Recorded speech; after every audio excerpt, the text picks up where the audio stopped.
ha un problema que aquest, clar, aquest sí que l'hauràs de resoldre i no t'hi podrem ajudar gens, que és els moments, els textos parlats, que a Alemanya, diguem, clar... A Alemanya el segueixes bé, però aquí no.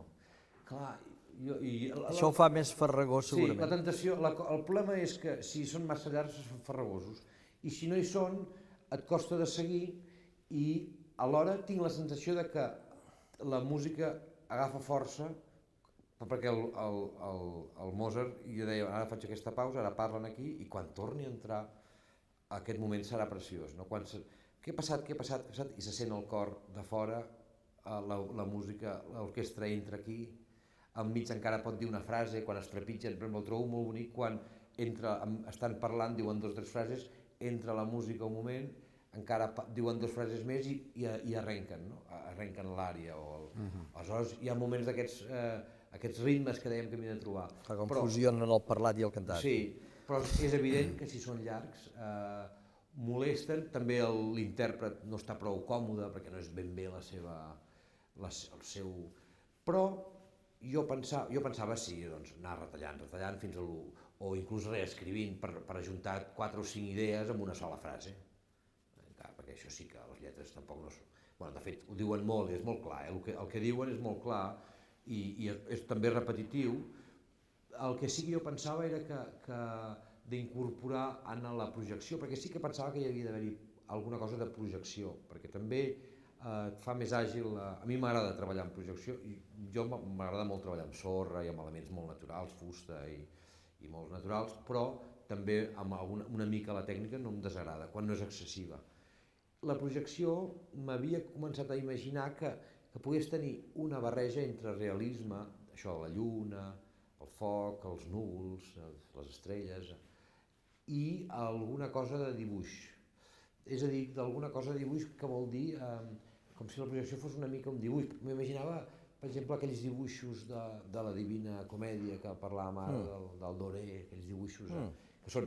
El dibuix, en principi, podria ser una cosa que acompanya un conte infantil, però la que s'elabora també és aquest pas de la infància a la... com els contes aquí, amb els dibuixos del Junceda, són meravellosos, i també té alguna cosa a veure amb el gravat, allò que queda gravat a la memòria. I llavors jo pensava que a les projeccions també s'hi podien incorporar algunes frases, o la subtitulació podia estar incorporada, però després pensar que potser no era una bona idea, no sé.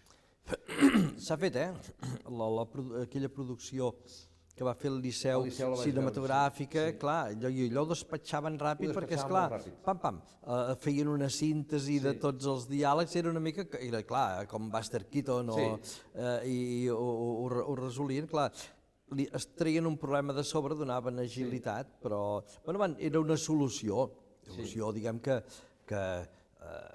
per una obra és fantàstic i no donava gaire més de si tampoc, però per una...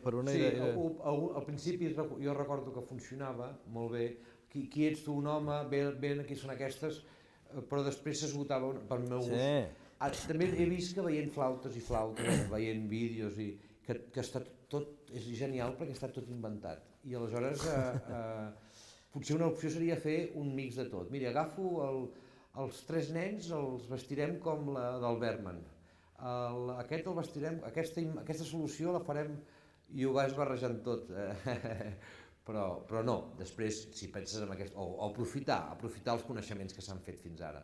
Però sí que els diàlegs estic d'acord amb que han de quedar molt justos, és el mínim, molt sintètics. Acotar-los, sí. Acotar-los perquè simplement sigui un moment de descans. També és bonic, hi ha un moment en què acaba la música, 1, 2, 3, 4, i llavors torna a engegar. Si no, no pots tornar a engegar. Si no et separes no et pots retrobar.